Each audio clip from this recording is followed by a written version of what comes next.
Assalamualaikum warahmatullahi wabarakatuh.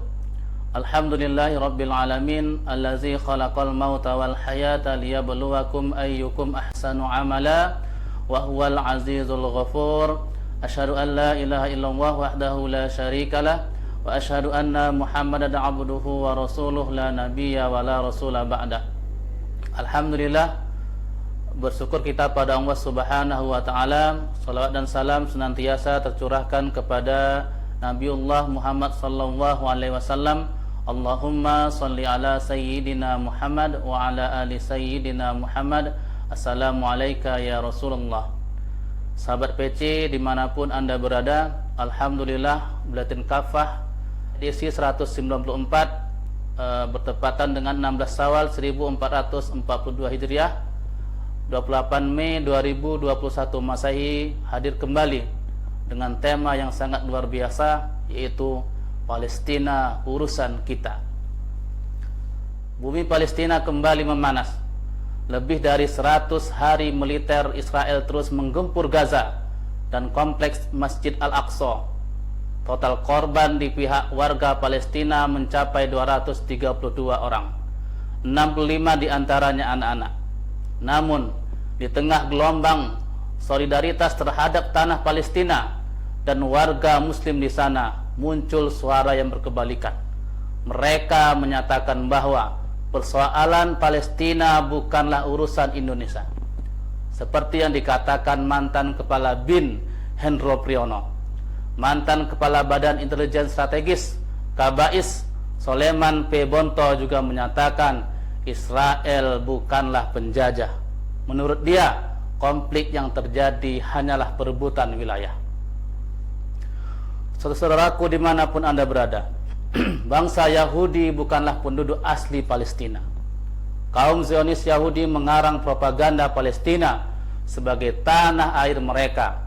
Lalu mereka mencari legitimasi bahwa agresi militer mereka adalah bentuk membela diri dari serangan orang-orang Palestina. Pendudukan kaum Zionis atas tanah Palestina bermula ketika Inggris mengeluarkan deklarasi Balfour pada tahun 1917. Deklarasi yang dibuat oleh Menteri Luar Negeri Inggris kala itu, Arthur Balfour, merupakan restu Inggris kepada kaum Yahudi di Eropa untuk bermukim di wilayah Palestina.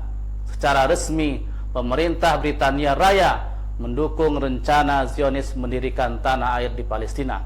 Semua dilakukan lewat lobi para pengusaha kaya Yahudi di Inggris. Tujuan pemerintah Inggris merestui pendirian negara Yahudi Raya di Timur Tengah tidak lain adalah untuk mendapatkan dukungan dari pengusaha kaya Yahudi dan untuk melemahkan dunia Islam dengan menciptakan konflik berkepanjangan di Timur Tengah. Herzl kemudian mendatangi pemimpin kaum muslim saat itu, Khalifah Sultan Abdul Hamid II.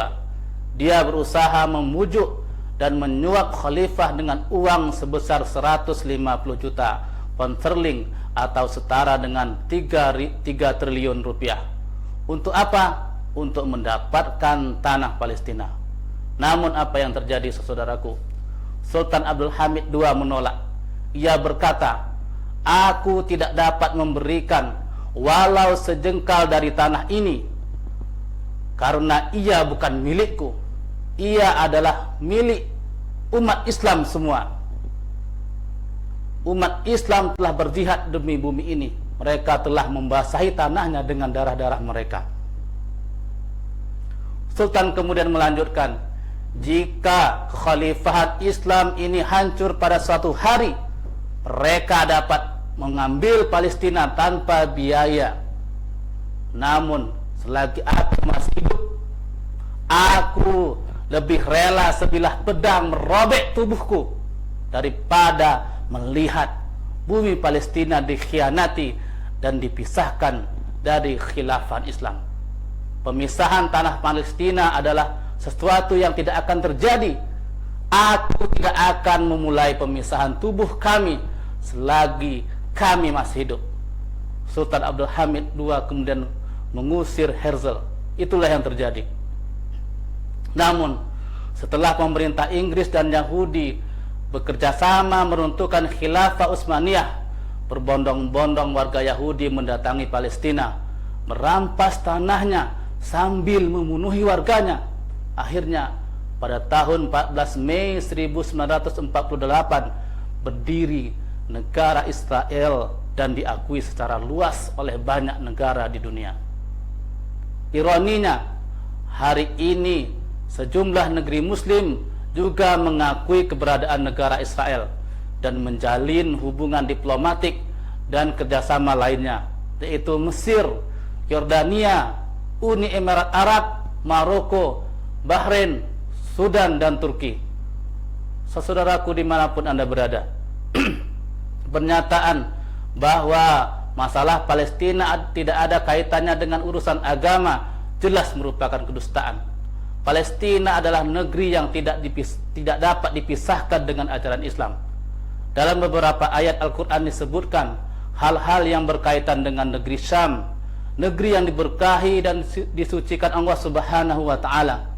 Sebagaimana diketahui, Syam adalah negeri yang terdiri dari Suriah, Yordania, Libanon, dan Palestina, termasuk yang diduduki Israel sekarang. Allah Subhanahu wa Ta'ala berfirman, A'udzubillahi minasyaitonir rajim. Wa najjaynahu wa lutan ilal ardil lati barakna fiha lil alamin. Yang artinya, kami menyelamatkan dia, Ibrahim dan Lut, ke sebuah negeri yang telah kami berkahi untuk seluruh alam. Quran surah Al-Anbiya ayat 71. Ibnu Katsir berkata, Allah memberitahukan tentang Ibrahim yang diselamatkan dari api buatan kaumnya dan membebaskan dia dari mereka dengan berhijrah ke negeri Syam, tanah yang disucikan. Rasulullah SAW juga memberikan banyak pujian pada negeri Syam, diantaranya Tuba lisyami fakulna li ayyin zalika ya Rasulullah, qala di anna malaikatar rahmani basitatun ajnihatiha alaiha. Yang artinya, keberuntungan bagi penduduk Syam. Kami bertanya, karena apa wahai Rasulullah? Beliau menjawab, karena para malaikat membentangkan sayap-sayapnya kepada mereka, yaitu penduduk Syam. Hadis riwayat At-Tirmizi. Di Palestina juga terdapat Masjid Al-Aqsa. Masjid ini merupakan kiblat pertama kaum muslimin dan tempat singgah perjalanan Isra dan Mi'raj. Wilayah di sekitarnya juga tempat yang Allah berkahi. Ini bisa kita lihat dalam Quran surah Al-Isra ayat 1. Khusus terkait keutamaan Masjid Al-Aqsa, Nabi SAW bersabda, Anna Maimunah maulatan Nabi SAW qalat, Ya Nabi Allah, aftina fi baitil maqdis, faqala ardul mansyari wal mahsyari tuhu fasallu fihi fa inna salatan fihi ka alfi salatin fima siwahu. Yang artinya, sesungguhnya Maimunah pembantu Nabi SAW pernah berkata, wahai Nabi Allah, berilah kami fatwa tentang Baitul Maqdis.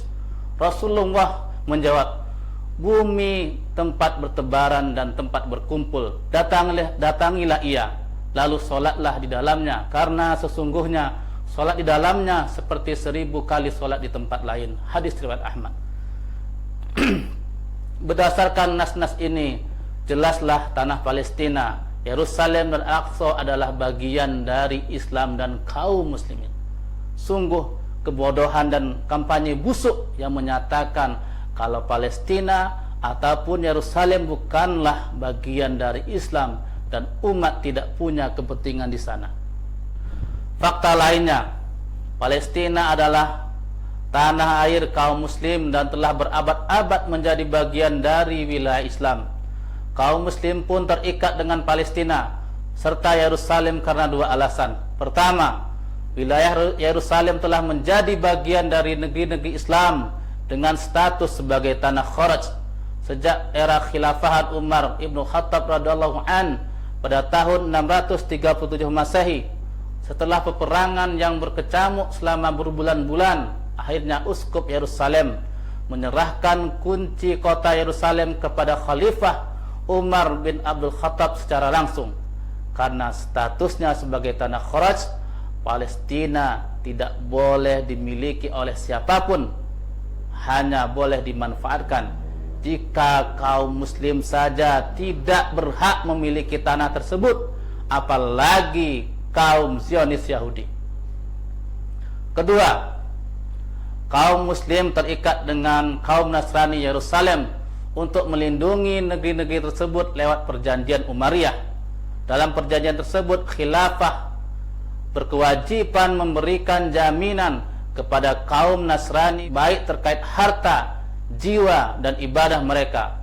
Khilafah juga diminta untuk tidak mengizinkan orang-orang Yahudi tinggal bersama kaum Nasrani dan kaum muslim di Yerusalem. Khalifah Umar kemudian menjamin tidak ada satupun orang Yahudi yang lewat dan bermalam di wilayah tersebut. Perjanjian Khalifah Umar dengan kaum Nasrani Yerusalem ini mengikat kaum muslim hari ini, bahkan hingga hari akhir zaman nanti.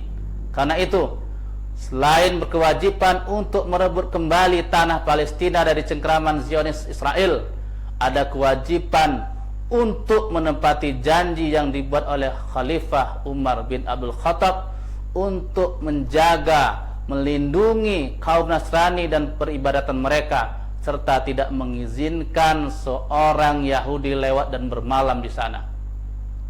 Dengan alasan inilah haram hukumnya mengakui keberadaan negara Zionis di Palestina. Haram pula mengambil solusi dua negara yang diusulkan PBB dan negara-negara barat. Semua itu hakikatnya sama dengan mengakui keberadaan negara agresor Zionis di tanah air kaum muslimin. Wahai kaum muslimin, tidakkah Anda melihat bahwa hari ini derita muslim di Palestina terus terjadi? Bukankah Anda melihat penderitaan mereka tidak bisa dihilangkan hanya dengan mengirimkan bantuan logistik dan obat-obatan? Pendudukan kaum Zionis atas Palestina bukan sekedar mengakibatkan kematian ratusan ribu warganya, tapi juga menciptakan penderitaan yang terus-menerus yang dialami jutaan warga lainnya.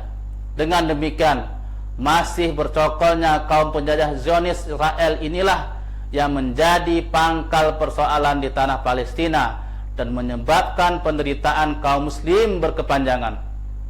Wahai anak-anak dan keturunan Salahuddin Al-Ayyubi, tidakkah Anda sadar atau pura-pura tidak tahu bahwa mengusir Israel tidak bisa dengan sekedar bantuan uang dan obat-obatan, apalagi hanya dengan retorika dan sidang-sidang yang berisi omong kosong? Israel hanya bisa diusir dari tanah suci dengan mengerahkan pasukan militer. Bukankah Allah Subhanahu wa ta'ala berfirman, A'udzu billahi minasyaitonir rajim, waqtuluhum haitsu saqiftumuhum wa akhrijuhum min haitsu akhrajukum. Perangilah mereka di mana saja kalian menjumpai mereka, dan usirlah mereka dari tempat yang mereka telah mengusir kalian. Ini bisa kita lihat di surah Al-Baqarah ayat 191.